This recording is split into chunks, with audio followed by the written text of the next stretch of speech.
Hey guys, welcome to Saturday Question and Answer right here on the Digital Outlook channel. Now guys, what a day have I had today. So I have this 2002 Chevy Tahoe that we still own and drive, and it actually has been such an amazing vehicle. I'll tell you what, owned it for decades, and the only warranty left, of course, is what's in these two hands right here.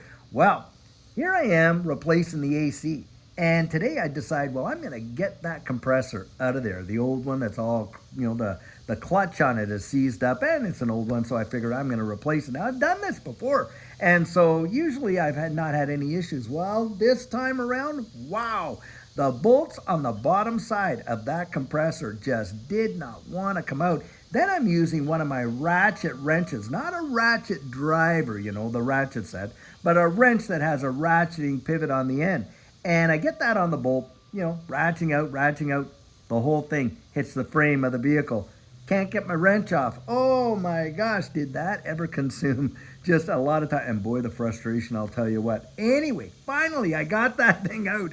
Boy, am I ever glad. Guys, I'll tell you what, I love getting my hands dirty. I love doing the mechanics. I love saving the bucks, doing it myself. I get great pleasure and joy out of doing it because, hey, I know how to do it, so I may as well do it just myself. So, any case, sometimes it can just cause you a lot of frustration. And I told Judy, next time, forget it. We can afford it. I'm paying to have it done. That's that. But needless to say, I'm going to put it all back together, with all the new parts and things like that. So I'm looking forward to getting that all finished. So anyhow, of course, that set me back for my Saturday question and answer. But guys, do I have some great questions right here? And we're going to go over them. Now, the first one, this one is coming from Kevin. And what Kevin really wants to know is this. He's saying, look, when this whole thing takes off and we see these big prices, 3 digits and above for XRP, are we going to see corrections, the way in which we did in prior runs? Or is it just going to keep growing after the end of this bull market? And this is a great question. And the way I look at it is like this. Right now, in order to see a lot of these big numbers that these guys are predicting and things like that, technicals, of course, are going to play a part, but to me, it's going to be the fundamentals and obviously the utility. Now, having said that, I think institutional adoption is going to be big. Now, when that happens, yep, I believe it's going to send these things like crazy. Now, my thoughts on that are this. When it gets up there and it drops down, and of course, for every bull market, there has been a bear market, and for every bear market, there's been a bull market, time immemorial, all the way back to when the Dutch created markets and things like that. But the thing is this, do I think that they're going to fall down to prices like they are today? Not on your life. Yeah, I do believe they'll come down. But think about it. For everyone up there that's buying XRP at 3 digits, for everyone selling it, for everyone buying it up there, what do you think's in their mind? Well, of course they're thinking, I hope it goes to 200, 300. They want to make 100, 200% on their investment. Right now, we're able to pick these up sub $1 and their fundamentals crazy, crazy, crazy. So in a way, yes, the prices will come back down because, of course, bull and bear markets and how cycles work. But do I think that they're going to come back to these prices or lower? Not on your life. But Kevin, great question. Now, another one I got here. And let's just see. Now, this one's coming out of from Jason. And he wants me to, look at, okay. So what he's asking is, hey, sometimes we've watched some of these assets really take off, and he's using H-bar as an example. But let's take XRP for an example, too, because this applies to all of them. And imagine when XRP got that legal clarity from Judge Annalisa Torres back there. And so, of course, XRP took off like that, didn't it? Went way up there. Now, a lot of folks think, hey, should I have sold my XRP and just waited for it to retrace and all this and this and come back down here? The thing is this, hindsight is always 20/20, isn't it? And that's the deal. Can you know for a fact? Yeah, looking back and say, oh, it would have been good to sell there and to buy back in these dips, but we don't know that for sure. And this is the deal. You got to go with what's in your gut. I mean, that's the way I throw it out there, because you don't want to be making decisions, as I say, based on someone else's conviction. I certainly wouldn't be making any investment whatsoever based on someone else's conviction. And that's where, I get out, I share my convictions, But I always get out there and tell you, get out and research it. Build up your confidence, and that kind of thing. It's kind of like our faith, right? I can share with people my faith. I can't give them that faith, can I? I can't give them the sense of that. Same thing. Can't give them, I can share with them my convictions, can't give them the confidence. And so when you're thinking about that, you may want to say, okay, am I willing to take the risk to sell someone it's high? Because I don't know, is it going to go higher, right? And then wait until it drops down and then buy the dip and all this kind of stuff. Well, I'll tell you what, Judy and I, dollar cost average. We bought some here, some here, some here, some here, some here, some here, some here. All like that. We've done that. And of course, we have dry powder on the side for dips and things like that. And that's where we get out there and we accumulate. Now, dollar cost averaging, if you want to go to Investopedia and look that up, it has been a proven, way of investing. And I'm not recommending it or anything like that. You go out and research what's best for you. But this is something that you may want to consider. And of course, hey, Jason, great question to think about that. Because yeah, hindsight's always 20/20. You feel like maybe I should have sold when it was up there and bought when the dip came in and I would have accumulated way more. But the thing is, we don't know what tomorrow's really going to hold, do we? When we're sitting up there on those high purchase or when we're really low like this. And that's where you got to have your own risk tolerance and your thinking cap on. Now, next question we got here. And this is coming from Kevin. And he is asking this. My question is, would you advise to store your money? Where would you advise to store your money after selling this crypto asset? Should I just sell what I'm willing to use? And what he's talking about is, like in your bank, FDIC and this and that. He says in Spain, they only guarantee about 100,000. Well, the thing is this, where you put your dough, you want to be thinking about that now. And that's the way I kind of look at it. Now, in this fiat-based system, I don't have any confidence in it. But I'll tell you, a lot of folks, look, there's going to be some kind of fiat, isn't there?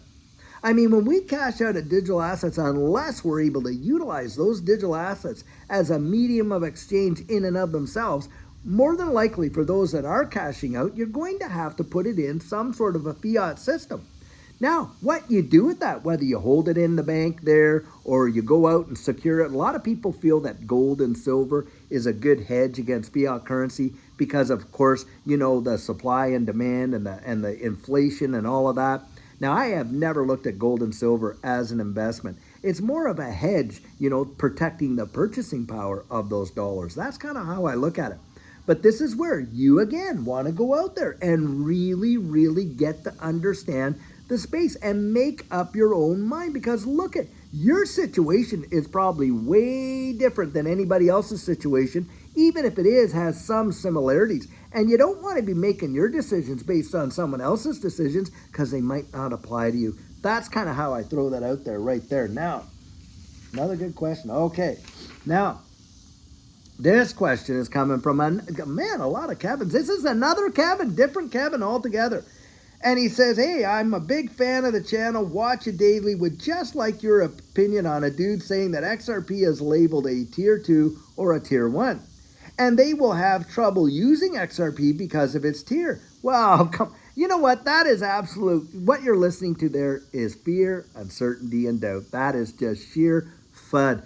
XRP is not actually being hampered at all. Now, what I suspect is going on there, person doesn't understand really what they're talking about. Because when we think of these distributed ledger technologies, there's layer 1s, there's layer 2s, there's layer 3s. Now, a layer 1 blockchain would be like Bitcoin. Bitcoin's a layer 1. XRP is a layer 1. Cardano, a layer 1. Ethereum, a layer 1.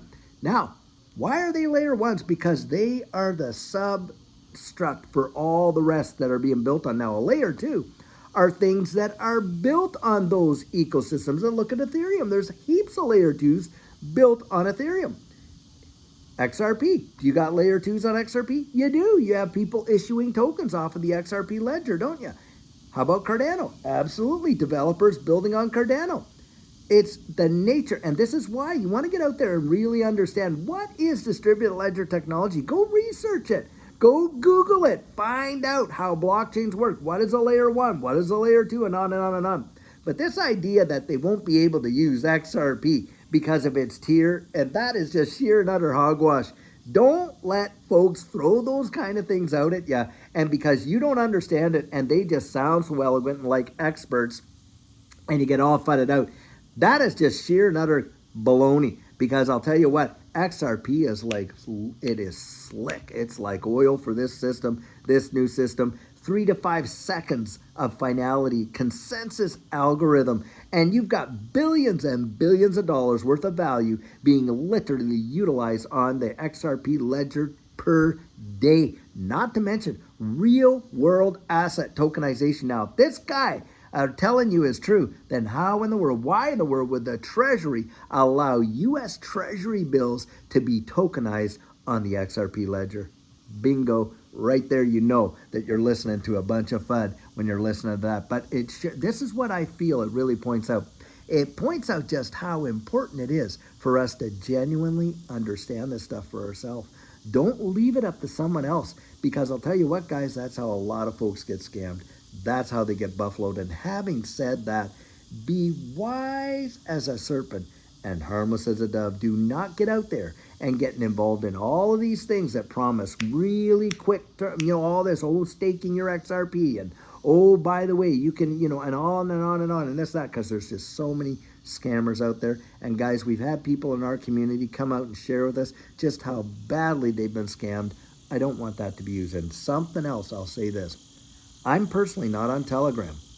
I don't have an Instagram account. I'm not on Facebook. I'm never, not ever going to reach out to you through Discord or any other means and say, hey, just reach out back to me at this particular number here. Got some great information for you and all this and that. I'm not going to ask you one time to send me money like that or to give me your seed phrases or anything like that. Look, if I reach out to you, it's because you've reached out to me first.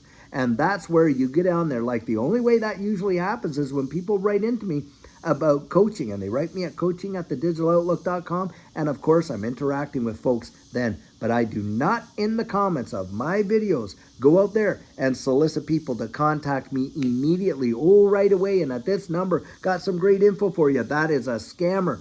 Don't fall prey to that stuff. And I've talked to people on my channel that have actually been, interacting with those folks, and then they reach out to me, and I'm letting them know, hey, that is not me. Guys, be wise as serpents, like I say, harmless as doves. Well, I'll tell you what, I sure enjoyed getting out here, taking this little break today, having this time with you. You are fabulous, fabulous, fabulous community. I really care about you. I really want you to make it. There's zero doubt about that. Guys, we are all in. When we talk about it, we're right in there with you. We're right in the thick of it. If we all go out together, wow, is it going to be something? If we all go down together, then we're going down with you. That's just the way it is, because we ourselves are taking our own advice. How about that? And so, guys, I just want you to know I really care about you. Now, having said that, tomorrow we are going to have Sugar on Sunday, and boy, will I have some nuggets of real encouragement to share with you, and I hope you can join me for that. But in the meantime, guys, stay right on top of it, and don't let anyone FUD you out, and get out there and enjoy the journey. And until then, until tomorrow, guys, have a fabulous one and take care.